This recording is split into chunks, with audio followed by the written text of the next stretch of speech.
Saludamos al sociólogo Mario Hunda. Él es académico, investigador de la Facultad de Ciencias Sociales de la Universidad Central de Ecuador. Sociólogo Hunda, quisiéramos enfocarnos en las perspectivas sobre el nuevo periodo gubernamental de Daniela Noboa, que se perfila con un enfoque, por lo menos esto se observa desde el discurso oficial, de énfasis en seguridad, de una intención de dar estabilidad económica al país y de lograr una alta cooperación internacional. Quisiera preguntarle a usted cómo ve este tema y cuáles considera son las claves, las señas, la identidad de este gobierno. Buenos días. Primero, muchas gracias por la invitación y un saludo cordial a su audiencia. Muchas gracias. Sí, efectivamente, recién comienza el nuevo mandato del presidente Noboa y tanto en su discurso de posesión como en como en el convenio que el gobierno firmó a fines de 2024 con el Fondo Monetario Internacional, se plantea el eje en el enfrentamiento a la violencia criminal, ¿no? Los otros temas aparecen, vamos a decir así, en un segundo orden, ¿no? Y de alguna manera, dependiendo del éxito del primero. Esto tiene que ver, obviamente, en primer lugar, con la preocupación que efectivamente tiene la ciudadanía ecuatoriana sobre esta problemática que se ha vuelto aparentemente incontrolable, y por otro lado, con el hecho de que en el ejercicio del primer tramo de su gobierno, del primer año y medio luego de la muerte cruzada, y en la campaña electoral, en la primera y en la segunda vuelta, el discurso alrededor de la violencia parece haber sido uno de los ejes de su triunfo cómodo frente al correísmo, ¿no? Ahora bien, el gobierno eh, envió hace poco un proyecto de ley económica urgente, ¿no? Que le tituló Proyecto de Ley Orgánica para desarticular la economía criminal, ¿no? Vinculada al conflicto armado interno. Y es interesante anotar cómo en la exposición de motivos y tomando, obviamente, sus propios datos, el gobierno establece un incremento de los homicidios intencionales. El proyecto de ley dice textualmente tendencia sostenida y alarmante en el incremento de los homicidios intencionales. Y empieza a dar algunas cifras. En 2022 hubieron 4.886 homicidios intencionales. En 2023 se llegó a 8.248. En el año 2024 dicen que se produjo una disminución a 7.033, pero aclaran que esto no implica una mejora estructural del fenómeno, porque la cifra sigue siendo dramáticamente superior a los promedios históricos del país. Y se Exactamente dice, esto es lo que le quisiera preguntar dentro ajá, de este amplio análisis que está haciendo usted sobre el tema de seguridad. Los resultados de ese primer año y medio del gobierno, basándose en índices internacionalmente utilizados como muertes violentas por 100.000 habitantes, no son nada ujú. buenos para el país. Estamos bordeando las 30 muertes violentas por 100.000 habitantes. Si es que esta línea en la cual el tema de la seguridad se resalta, en esta línea de gobierno, va a seguir, es lógico pensar que esta tiene que seguir, pero con algún tipo de cambio, algún tipo de golpe de timón que la haga más efectiva, llámese conflicto armado interno, llámense estados de excepción o como se lo pueda etiquetar. Claro, lo que ocurre es que aún reconociendo este incremento, por ejemplo, el último dato que le voy a citar, se dice que hasta el mes de abril del presente año se registraron 3.084 homicidios. Estos son 4 meses, ¿no? Es decir, que se puede proyectar fácilmente a 9.000 homicidios si es que continúa la misma tendencia hasta el final del año. Pero a pesar de que las cifras que el propio gobierno utiliza en su exposición de motivos para enviar la ley no cambia la política que el gobierno ha estado manteniendo hasta ahora para enfrentar el tema de la violencia criminal. El, Continúan los estados de emergencia, continúa el estado de guerra interno, continúan las mismas maneras de entender y de enfrentar el conflicto e incluso se acentúa ese mismo carácter. O sea, por un lado el gobierno reconoce implícitamente que después de un año entero de esta política, los resultados no han sido para nada buenos. Y acto seguido nos propone más de la misma política. Yo creo que ahí hay un problema, ¿no? O sea, el gobierno persiste en una política que en todo el año anterior que se aplicó mostró que no era efectiva y que además trae algunos problemas y algunos riesgos muy grandes, como se expresó en el caso de los 4 chicos de Guayaquil que fueron detenidos arbitrariamente, desaparecidos y finalmente aparecen asesinados y sus cuerpos incinerados. Entonces, algo no está bien en esa manera de plantear el problema. Pero como digo, no se ve que el gobierno tenga intención de modificar el enfoque. Al contrario, ¿no? El proyecto de ley lo que muestra es una profundización del mismo enfoque. Y en el primer tratamiento que se le ha dado en la Asamblea Nacional, en la comisión respectiva, le han hecho algunos cambios que no son realmente muy significativos. Por ejemplo, ya no se habla del bloque de seguridad en, en el documento que envía la comisión al Pleno para su tratamiento.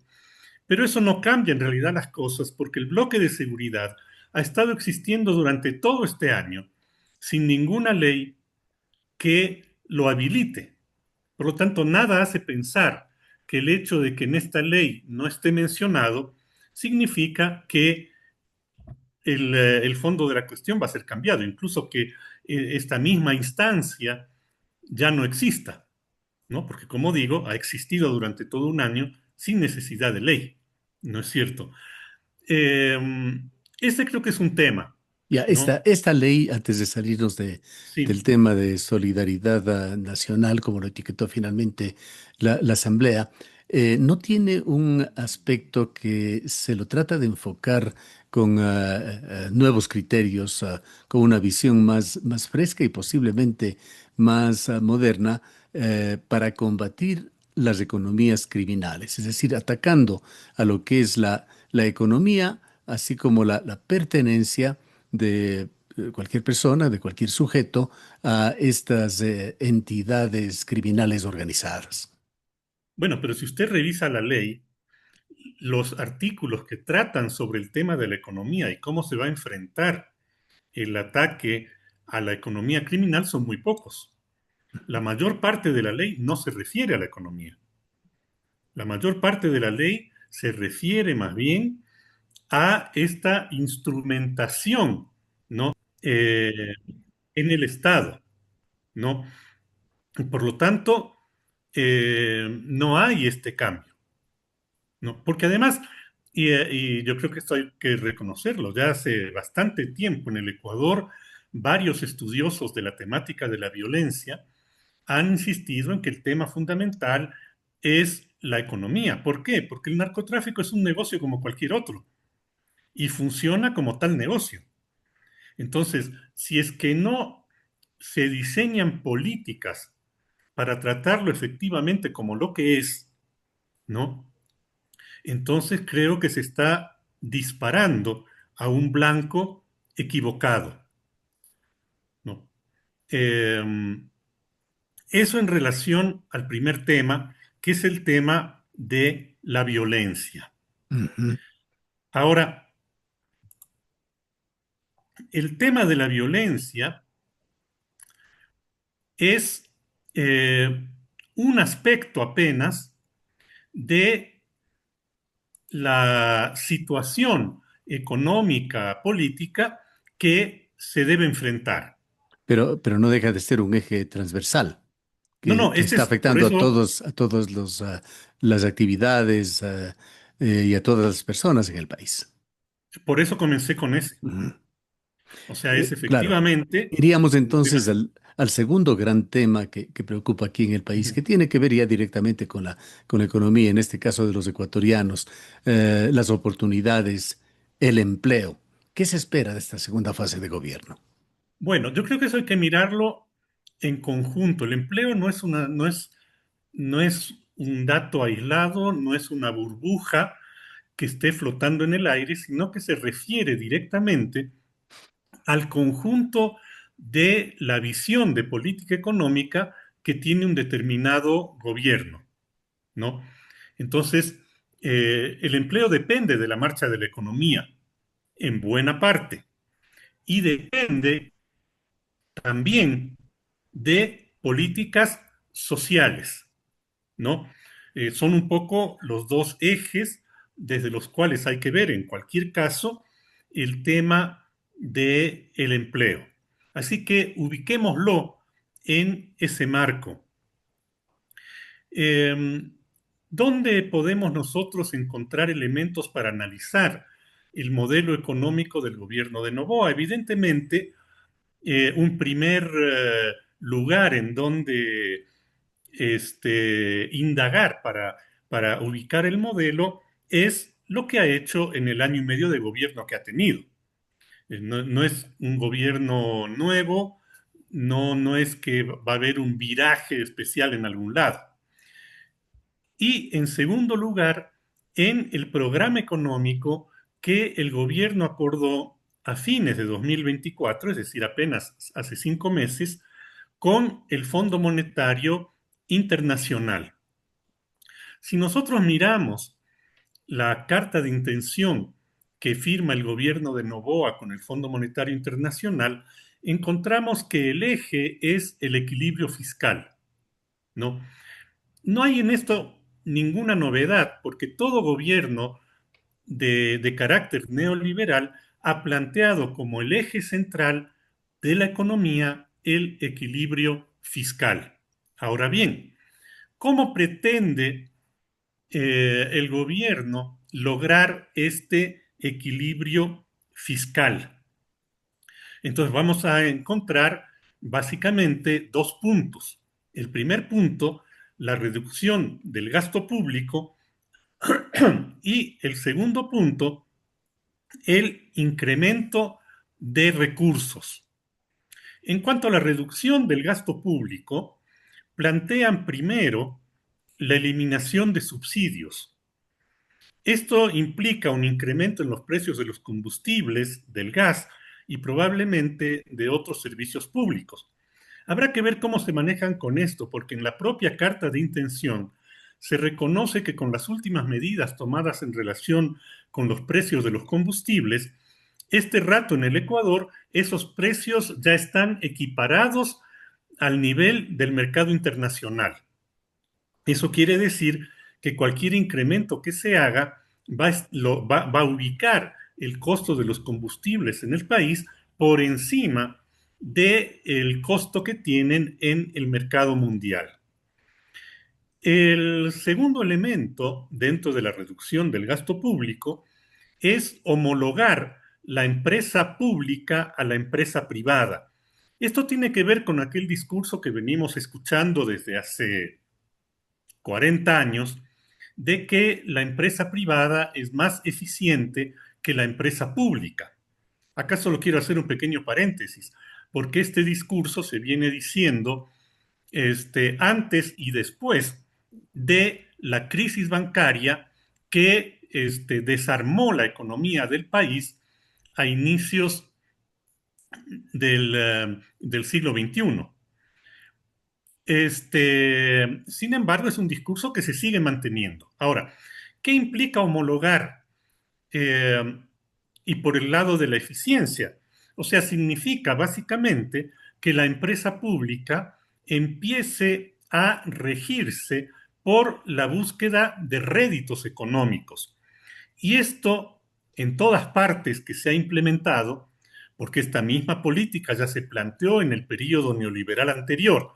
Recordemos que en el Ecuador vivimos un primer periodo neoliberal desde 1981 hasta 2005. Y eso significó el incremento en los precios de los servicios públicos. Subió el precio del agua, subió el precio de la luz, subió el precio del transporte, subió el precio de los servicios de alcantarillado. En tercer lugar, dentro de la reducción del gasto público, se plantean las privatizaciones, en la creencia de que si el Estado deja de mantener empresas, esos recursos pueden ser utilizados en otras finalidades, digamos, por ejemplo, políticas sociales. Sin embargo, lo que pierde de vista esta perspectiva es que las empresas públicas, en el caso ecuatoriano, no es que traen gastos, gastos y gastos, sino que traen también réditos para el Estado. Por ejemplo, Petroecuador, por ejemplo, CENEL, por Y ejemplo, recordemos en esto, sociólogo Hunda, y también interpretemos qué es lo que significó ese globo de ensayo del campo Sacha. exactamente, porque está en esta misma línea. Entonces nosotros debemos esperar que el gobierno va a continuar en eso, sobre todo porque más adelante, cuando se habla de la crisis energética, se insiste fundamentalmente en la privatización. Ahora, y se plantea, en cuarto lugar, para reducir el gasto público, reducir la masa salarial. Como todo el mundo sabe, no hay más que dos maneras de reducir la masa salarial, igual en el Estado que en la empresa privada. Y la una es reducir este, los salarios pagados. No, eso no hay cómo hacer legalmente en este momento. Por lo tanto, lo que se plantea de manera explícita es un congelamiento de los salarios. Este, pero hay que recordar que acá ya se ensayó con el pretexto del COVID una reducción directa de los salarios en la mal llamada Ley de Apoyo Humanitario aprobada en el gobierno de Moreno. Nada raro sería entonces que dentro de las reformas laborales que se están planteando se insista en una reducción directa del salario. Ahora, al hablar de reformas, de todas las que usted ha mencionado, ¿cómo está este gobierno? ¿Cómo se perfila en términos de gobernabilidad? La Asamblea Nacional está dividida entre el oficialismo y la oposición, en una situación con una mayoría bastante precaria, con las justas actualmente para el gobierno, lo que deja la lectura de que en cualquier momento podría afectarse la estabilidad política, si es que se está trabajando en la Asamblea con una mayoría móvil. Pero en términos de gobernabilidad en general, ¿cómo ve usted la situación? Ya, si me permite, Claro, antes de contestarle esa pregunta, por favor. voy a plantearle la segunda parte de la primera, porque era reducción del gasto público e incremento de recursos. Perfecto. Entonces, ¿de dónde se espera obtener nuevos recursos? En primer lugar, de una reforma tributaria. Ahí lo que se plantea claramente es que las reformas tributarias que se hizo durante el periodo anterior de Noboa fueron básicamente temporales y es necesario establecer fuentes permanentes. Ahí habrá que ver, quizás esto implique algún manejo en relación al IVA, algún manejo en relación al impuesto a la renta. Habrá que ver, ¿no es cierto? Pero acá se plantea este tema y habrá que ver cómo lo resuelven. En segundo lugar, se plantea una inversión pública, como le decía hace un rato, ligada a las privatizaciones, tanto en electricidad como en petróleo y en minería. Y en tercer lugar, equilibrar las finanzas públicas con mayor endeudamiento, tanto interno como externo, porque se estima que con las medidas anteriores no se alcanzará a lograr ese equilibrio. Esto en relación entonces con la perspectiva económica. Eh, la Vayamos al tema de conclusión, gobernabilidad. sí, la conclusión es que ahí no podemos esperar nada nuevo. Veamos la gobernabilidad. La gobernabilidad tiene varios aspectos a ser considerados. El uno es el que usted menciona acertadamente, que es lo que tiene que ver con la Asamblea Nacional y la relación entre el Ejecutivo y las demás funciones del Estado. ¿Qué es lo que vemos nosotros en este campo?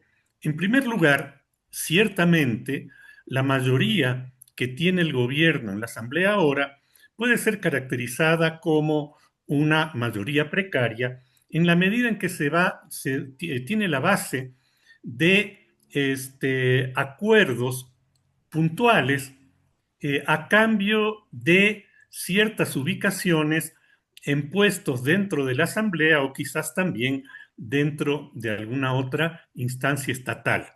La participación en el CAL, la dirección de comisiones, las comisiones en las cuales se ubican, etcétera. Este, Sin embargo, lo que hay que tomar en cuenta es que el modo como ha estado gobernando Noboa en el año anterior y como gobernó Lazo anteriormente fue a través de los proyectos económicos de urgencia, que es lo mismo que ha comenzado a hacer en este año. Por lo tanto, el peso que pueda tener la Asamblea en cuanto a oposición, aun cuando el gobierno perdiera esa mayoría precaria que tiene al momento, no creo que vaya a ser un elemento fundamental para generar problemas de gobernabilidad, ¿no? Yo especulo que los grupos que han llegado a alianza con el gobierno en este primer momento van a tratar de mantener esa alianza. Es probable que el gobierno deba incrementar la, la oferta de intercambios para mantener la alianza, ¿no? Pero ese es un escenario que está allí presente. Sin embargo, Qué mensaje dentro de esto le dejó a usted esa continuidad ministerial? Mínimos cambios en el gabinete. bueno, yo creo que ahí depende desde dónde uno lo quiera ver. Si es que uno lo ve desde el lado que lo estoy mirando yo ahora, lo que eso significa es que van a haber muy pocos cambios, tanto en las políticas económicas como en las políticas sociales y en el modo de gobernar. Si uno lo ve desde donde lo quieren ver otros analistas, esto implica un mensaje de confianza para actores económicos fundamentalmente y para los organismos internacionales como el Fondo Monetario, ¿no? Eh, entonces, evidentemente, según desde donde lo estemos mirando, podemos extraer la conclusión a la cual nosotros arribemos, ¿no? Ahora, la gobernabilidad tiene que ver también con la relación entre el Ejecutivo y las otras funciones del Estado. Ya acabamos de revisar la relación con la Asamblea y no creo que en la relación con las otras funciones vaya a tener mayores inconvenientes. Y esto simplemente extrapolando de alguna manera lo que pudimos ver durante la campaña electoral, en donde tanto la Corte Constitucional como el Consejo Electoral, como el contencioso electoral, simplemente se lavaron las manos cuando debieron haber atendido con aquellas acciones en las que el presidente candidato se saltó por encima de la ley y de las normas. Por lo tanto, yo creo que uno puede tranquilamente llegar a la conclusión de que esa relación va a ser la misma, es decir, que el Ejecutivo va a continuar subordinando a las otras funciones del Estado y que por lo tanto se va a reeditar el presidencialismo extremo que vivimos durante el correísmo. Si Bien, uno lee desde esta perspectiva, es decir, desde la perspectiva de la relación entre las funciones del Estado, el proyecto de ley que la Asamblea rebautizó, no sabemos por qué, con el nombre de solidaridad, lo que vemos allí es efectivamente un reforzamiento del presidencialismo, un reforzamiento de las funciones y capacidades y atribuciones del Ejecutivo, ¿no es cierto? Yo creo que eso se va a continuar y se va a bien. profundizar. El tiempo se nos va agotando. No quisiera dejar de tocar un último aspecto relacionado con lo mismo, la agenda internacional del gobierno, que se inició con un profuso viaje justamente antes de que se inicie el segundo periodo, terminando el primer periodo. Se dio este viaje con un equipazo de gente del gobierno, ¿no? Unas 20 personas entre ministros y altos funcionarios, que ha contrastado de alguna manera con la baja reciprocidad en los eventos internacionales que organiza el gobierno, aquella cita iberoamericana en Cuenca con poquísima presencia, o incluso la toma de poder de gobierno con Así es. con dos presidentes. Pero el presidente está preparando ya un nuevo viaje a España. Claro, yo creo que ahí es bastante claro lo que nos ha mostrado el gobierno de Noboa es su voluntad de alinearse en las políticas internacionales y en la visión geopolítica de los gobiernos norteamericanos. este, Su coincidencia con Trump en varios aspectos y su insistencia en esa coincidencia creo que es un elemento fundamental. Y por otro lado, también el encuentro con Netanyahu y el señalamiento de que Israel y el Ecuador se enfrentan al mismo enemigo, y ahí no sabemos qué habrá querido Ujú, decir. Pero es claro que él intenta ubicarse como un participante más, obviamente no puede ser un participante decisivo, en este eje entre Estados Unidos e Israel. Eh, Eso creo que se va a mantener ujú. y no va a cambiar. Habrá que ver si el gobierno logra expandir un poco más eh, esas relaciones con otros gobiernos, ¿no? La debilidad que, eh, que han tenido las convocatorias de Noboa en los dos eventos que usted ha señalado, sobre todo en el de la posesión, que me parece que es el políticamente más Ujú. simbólico, muestra que en ese campo no le está yendo muy bien, quizás porque no lo ha trabajado mucho, habiéndose centrado excesivamente en, en parecer y en mostrarse como un dispuesto aliado del gobierno norteamericano y del señor Trump. Bien, el tiempo ya no nos da para más, le dejamos en una conclusión final. Bueno, para conclusión final, eh, yo creo que lo que nos deberíamos plantear como ciudadanía es el mantener los ojos y los oídos abiertos y en no creer que las declaraciones que se hacen son iguales a la realidad, ¿no? Hay que mirar la realidad, mirar cómo ésta se va configurando y creo que es necesario eh, poco a poco, porque ahora no se ve por ningún lado, recuperar la capacidad que alguna vez tuvo la ciudadanía ecuatoriana de interesarse por los problemas del país e interesarse en ser parte de su solución. Claro, y el tiempo irá dando las distancias entre las aspiraciones del gobierno y los logros efectivos. Exactamente.